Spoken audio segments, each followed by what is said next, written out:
தமிழகத்தில் ஆட்சி நடைபெறுகிறதா என நாம் தமிழர் கட்சியின் தலைமை ஒருங்கிணைப்பாளர் சீமான் கேள்வி எழுப்பியுள்ளார். தூத்துக்குடி விமான நிலையத்தில் செய்தியாளர்களிடம் பேசிய சீமான், தமிழக அமைச்சர்களில் கல்வித்துறை அமைச்சர் செங்கோட்டையன் மட்டுமே சிறப்பாக செயல்படுகிறார் எனவும் கூறினார்.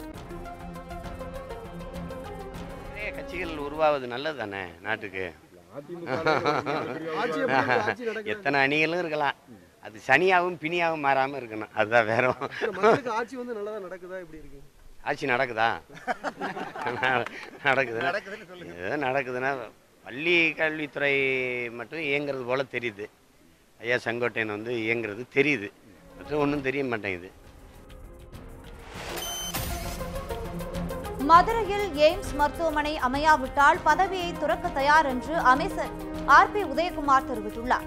டி. கள்ளுப்பட்டி எனும் பகுதியில் நடைபெற்ற நிகழ்ச்சி ஒன்றில் கலந்து கொண்டு பேசிய அமைச்சர் இதனை தெரிவித்தார். இந்நிகழ்ச்சியில் பேசிய அதிமுக எம்எல்ஏ போஸ், மதுரையில் எய்ம்ஸ் மருத்துவமனை அமையாவிட்டால் மதுரை மாவட்டத்தை சேர்ந்த 10 எம்எல்ஏக்களையும் ராஜினாமா செய்ய வைக்கப் போவதாகவும் குறிப்பிட்டார்.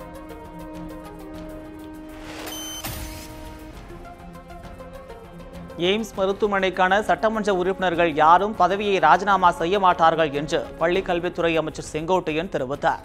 ஈரோட்டில் செய்தியாளர்களை சந்தித்த அவர், தமிழகத்தில் எய்ம்ஸ் மருத்துவமனை எங்கு அமைய வேண்டும் என்பதை முதலமைச்சர் முடிவு செய்வார் என்றார். இதற்காக ராஜினாமா செய்வதாக கூறும் சட்டமன்ற உறுப்பினர்கள் யாரும் ராஜினாமா செய்ய மாட்டார்கள் எனவும் அவர் உறுதிபட தெரிவித்தார். செய்தியாளர் கேட்க ஏதோ ஒரு செய்திகள் வந்து கொண்டு இருக்கிறதே தவிர யாரும் ராஜினாமா செய்ய மாட்டார். எந்த நாட்டில் இருப்பவர் ராஜினாமா செய்வதற்கு இந்த நாட்டில் யாராவது இருக்கிறார்களா? யாராச்சும் அடையாளம் காட்டியிருக்கிறீர்களா? இதுவரையும் இந்தியாவிலே யாராவது ராஜினாமா செய்தவர் வாழப்பாடியை தவிர யாராச்சும் இருக்கான்னு மட்டும் சொல்லுங்க. தமிழகத்தில் எய்ம்ஸ் மருத்துவமனை அமைக்க மத்திய இணையமைச்சர் பொன் ராதாகிருஷ்ணன் நடவடிக்கை எடுக்க வேண்டும் என கூட்டுறவுத்துறை அமைச்சர் செல்லூர் ராஜு கோரிக்கை விடுத்துள்ளார். திருச்சி உயங்கொண்டான் தொடக்க வேளாண்மை கூட்டுறவு மையத்தை அமைச்சர் செல்லூர் ராஜு இன்று ஆய்வு செய்தார். பின்னர் செய்தியாளர்களிடம் பேசிய அவர், தமிழக அரசு விவசாயிகளின் நண்பனாக செயல்படுவதாக தெரிவித்தார். திமுக ஆட்சி காலத்தில் முறை தவறிய விவசாய கடன்களே தள்ளுபடி செய்யப்பட்டதாகவும், தற்போதைய அரசு அனைத்து விவசாயிகளும் பயனடையும் வகையில் நடவடிக்கை எடுத்து வருவதாகவும் அவர் தெரிவித்தார். தேர்தல் நேரத்தில் அளித்த வாக்குறுதிகள் நிறைவேற்றப்பட்டு வருவதாகவும், 2021ஆம் ஆண்டு தேர்தலிலும் வெற்றி பெற்று ஆட்சி அமைப்போம் என்றும் அமைச்சர் செல்லூர் ராஜு தெரிவித்தார்.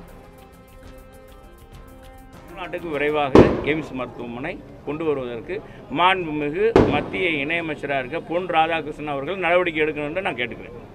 எல்லார் சார்பாகவும், நம்ம இங்கே இருக்கிற எல்லாருடைய சார்பாகவும் பொன் ராதாகிருஷ்ணன் அவர்கள் அதிவிரைவில் எய்ம்ஸ் மருத்துவமனை தமிழ்நாட்டுக்கு வருவதற்கான நடவடிக்கை அவர் எடுப்பார் என்று நான் கருதுகிறேன். தமிழக முதலமைச்சர் எடப்பாடி பழனிசாமி தலைமையில் போக்குவரத்து, மீன்வளம், பால்வளம் மற்றும் கால்நடை உள்ளிட்ட துறைகள் தொடர்பாக ஆய்வுக் கூட்டம் தலைமைச் செயலகத்தில் நடைபெற்றது. இந்த கூட்டத்தில் மீன்வளத்துறை அமைச்சர் ஜெயக்குமார், பால்வளத்துறை அமைச்சர் ராஜேந்திர பாலாஜி, போக்குவரத்துத்துறை அமைச்சர் எம்.ஆர். விஜயபாஸ்கர், கால்நடைத்துறை அமைச்சர் பாலகிருஷ்ணா ரெட்டி, தலைமைச் செயலாளர் கிரிஜா வைத்தியநாதன், நிதித்துறை செயலாளர் சண்முகம் உள்ளிட்டோர் பங்கேற்றனர். இந்த ஆய்வின் போது துறை ரீதியாக செயல்படுத்தப்படும் திட்டங்களின் நிலை மற்றும் புதிய அறிவிப்புகள் தொடர்பாகவும் ஆலோசிக்கப்பட்டது. தமிழக மக்களுக்கு பயனளிக்காத அரசை எடப்பாடி பழனிசாமி நடத்தி கொண்டிருப்பதாக எதிர்க்கட்சித் தலைவர் மு.க. ஸ்டாலின் குற்றம் சாட்டியுள்ளார். இது தொடர்பாக அறிக்கை வெளியிட்டுள்ள அவர், புதுக்கோட்டையில் அரசு மருத்துவமனை திறப்பு விழாவில் பேசிய எடப்பாடி பழனிசாமி, தனது தலைமையிலான ஆட்சி பினாமி ஆட்சி அல்ல என்றும், மெஜாரிட்டி பலம் கொண்ட நிரந்தரமான ஆட்சி என்றும் கூறியதை விமர்சித்துள்ளார். பினாமி ஆட்சி அல்ல என்றால் நீட் தேர்வில் விலக்கு பெறாதது ஏன் என்றும், மாடுகளை இறைச்சிக்காக விற்பதற்கு மத்திய அரசு விதித்துள்ள கட்டுப்பாடுகள் எதிர்க்காதது ஏன் என்றும் கேள்வி எழுப்பியுள்ளார். தமிழக மக்களின் அடிப்படை தேவைகளை கூட நிறைவேற்றும் திறனின்றி மாநில அரசு செயலிழந்து கிடப்பதாக குறிப்பிட்டுள்ள ஸ்டாலின், மத்திய ஆட்சியாளர்களின் பினாமியாகவும் தமிழகத்தை பேரழிவுக்குள்ளாக்கும் சுனாமியாகவும் இந்த அரசு உள்ளதாக விமர்சித்துள்ளார்.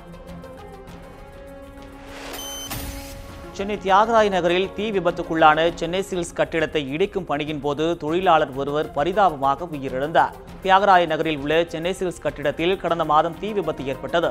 இதில் சென்னை சில்க்ஸ் கட்டிடம் முழுமையாக சேதமடைந்ததால் கட்டிடத்தை இடிக்கும் பணி தொடர்ந்து நடைபெற்று வருகிறது.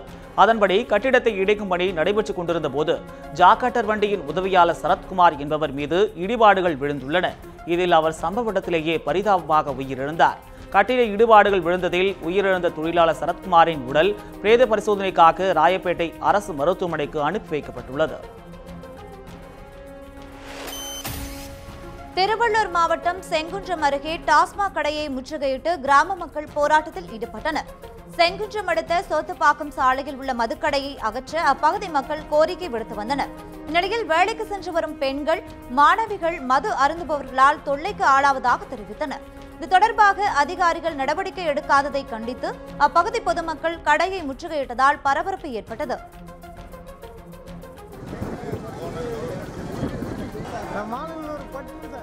இதனையடுத்து அப்பகுதியில் ஏராளமான போலீசார் குவிக்கப்பட்டனர். தகவல் அறிந்து வந்த மாதாபுரம் வட்டாட்சியர் முருகானந்தம் பேச்சுவார்த்தை நடத்தி உறுதியளித்ததை தொடர்ந்து பொதுமக்கள் போராட்டத்தை கைவிட்டு கலைந்து சென்றனர். இங்க பிராந்தி கடையில குஸ்டி அப்படியே தெப்ப நிக்கிறானுங்க. நிக்க பார்த்தா பிள்ளைகளை பார்த்து தாவணி பிடிச்சி வெளிக்கிறானுங்க, கிண்டல் பண்றானுங்க. அப்புறம் இந்த காட்டுல போயிட்டு பிராந்தி வாங்கி வச்சுன்னு உட்காந்துக்கிறானுங்க. அப்புறம் 10 பேர் நல்லா இருப்பான், ஒருத்தன் அதுல கெடுதல் செய்வான். நேற்று கூட முந்தா நாள் கூட ஒரு பொம்பளைய தள்ளி கையை ஒடிச்சிட்டானுங்க. அதனால இந்த பிராந்தி கடையை உடனே ஒழிக்கணும். நாமக்கல் மாவட்டம் ராசிபுரம் அருகே கோலாகலமாக ஜல்லிக்கட்டு போட்டி நடைபெற்றது. ராசிபுரம் அடுத்த வேம்பா கவுண்டன்புதூரில் நடைபெற்ற ஜல்லிக்கட்டு போட்டியில் சேந்தமங்கலம், கொல்லிமலை, தம்மம்பட்டி, நாமகிரிப்பேட்டை உள்ளிட்ட பகுதிகளில் இருந்து 250க்கும் மேற்பட்ட காளைகள் பங்கேற்றன. இதனையடுத்து போட்டிக்காக கொண்டுவரப்பட்ட காளைகள் வாடிவாசல் வழியாக விடப்பட்டது. காளைகளை அடக்க 100க்கும் மேற்பட்ட மாடுபிடி வீரர்கள் கலந்து கொண்டனர். காளைகளை அடக்கியவர்களுக்கு வெள்ளிக்குடம், சில்வர் குடம் உள்ளிட்ட பொருட்கள் பரிசாக அளிக்கப்பட்டன. ஜல்லிக்கட்டு போட்டியை காண சுற்றுவட்டார பகுதிகளைச் சேர்ந்த 1000க்கும் மேற்பட்ட பொதுமக்கள் வேம்பா கவுண்டன்புதூருக்கு வந்திருந்தனர்.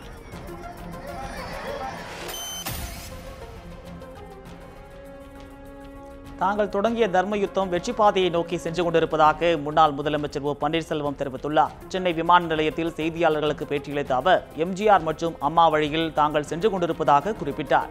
தங்களின் தர்ம யுத்தம் வெற்றி பாதையை நோக்கி சென்று கொண்டிருப்பதாக கூறிய OPS அதில் நிச்சயம் வெற்றி பெறுவோம் என்றும் நம்பிக்கை தெரிவித்தார். எம்ஜிஆர் அவர்களும் புரட்சித் தலைவி மாண்புமிகு அம்மா அவர்களும் 45 ஆண்டு காலம் இந்த இயக்கத்தினை உருவாக்கி வளர்த்த அந்த அடிப்படை லட்சியங்களை, தத்துவங்களை அந்த கோட்பாடுபடி தான் நடக்க வேண்டும் என்று சொல்லுகின்ற ஒரே புரட்சித் தலைவி மாண்புமிகு அம்மாவுடைய கழகம் எங்களுடைய கழகம். ஆகவே எங்களுடைய பாதை புரட்சித் தலைவர் எம்ஜிஆர், புரட்சித் தலைவி மாண்புமிகு அம்மாவுடைய லட்சிய பாதை. அந்த பாதையை யாரும் மீறக்கூடாது என்பதற்குத்தான் எங்களுடைய தர்ம யுத்தம் தொடங்கப்பட்டது. அதனுடைய வெற்றி இலக்கை நோக்கி நாங்கள் சென்று கொண்டிருக்கிறோம். மலேசிய விமான நிலையத்தில் தான் கைதி போல் நடத்தப்பட்டதாக மதிமுக பொதுச் செயலாளர் வைகோ தெரிவித்துள்ளார். மலேசியாவிலிருந்து திருப்பி அனுப்பப்பட்ட மதிமுக பொதுச் செயலாளர் வைகோ நேற்றிரவு சென்னை திரும்பினார். இலங்கை அரசின் அழுத்தம் காரணமாகவே தனக்கு அனுமதி மறுக்கப்பட்டதாக அவர் குற்றம் சாட்டினார். மலேசியாவில் பினாங்கு துணை முதல்வர் ராமசாமியின் இல்ல திருமண விழாவில் கலந்து கொள்வதற்காக சென்ற வைகோ அங்கு கோலாலம்பூர் விமான நிலையத்தில் தடுத்து நிறுத்தப்பட்டு தனி இடத்தில் அமர வைக்கப்பட்டார். பின்னர் அங்கிருந்து விமானம் மூலம் திருப்பி அனுப்பப்பட்டார். சென்னை வந்த அவர் விமான நிலையத்தில் செய்தியாளர்களை சந்தித்தார். அப்போது அவர் மலேசிய விமான நிலையத்தில் தான் கைதி போல் நடத்தப்பட்டதாக தெரிவித்தார். நடத்தின முறையில் என்னை ஒரு அசைய கூட இல்லாமல் ஒரு இடத்துல உட்கார வச்சு 16 மணி நேரம் உட்கார்ந்து இருந்திருக்கேன். காலையில் 6:30 நைட்டு 9 மணி வரைக்கும் ஒரே இடத்துல உட்கார்ந்து இருந்திருக்கிறேன். அதன் பிறகு எனக்கு சாப்பிடணுங்கிற எண்ணம் வரல. காரணம் அவங்க ஒரு ஃபார்மர் மெம்பர் ஆஃப் பார்லிமெண்ட் இதுக்கு முன்னாடி வந்திருக்கேன்னு சொல்லியிருக்கேன். அங்கே பினாங்கு சிஎம் எல்லாம் கூட பேசினார். தெரிஞ்சு கூட என்னை கொஞ்சம் அசைய கூட விடலை அங்கிருந்து. இந்த சம்பவத்திற்காக மலேசியாவில் உள்ள இந்திய தூதர் கவலை தெரிவித்ததாக வைகோ தெரிவித்தார். மேலும் தனக்காக குரல் கொடுத்த மு.க. ஸ்டாலின், விஜயகாந்த், திருநாவுக்கரசர், திருமாவளவன், GK வாசன், கி. வீரமணி உள்ளிட்டோருக்கு வைகோ நன்றி தெரிவித்தார். மதிமுக பொதுச் செயலாளர் வைகோ மலேசியாவில் நுழைய தடை விதித்ததற்கு பாஜக மாநில தலைவர் தமிழிசை சவுந்தரராஜன் கண்டனம் தெரிவித்துள்ளார்.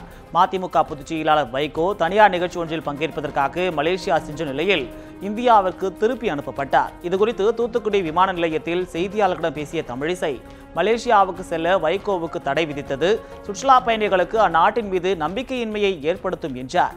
பாஜக பலம் பொருந்திய கட்சியாக மாறி வருவதாகவும் 3 ஆண்டுகளில் வெளிநாடுகளில் சிக்கி தவித்த 80,000 இந்தியர்கள் மீட்கப்பட்டுள்ளதாகவும் அவர் தெரிவித்தார்.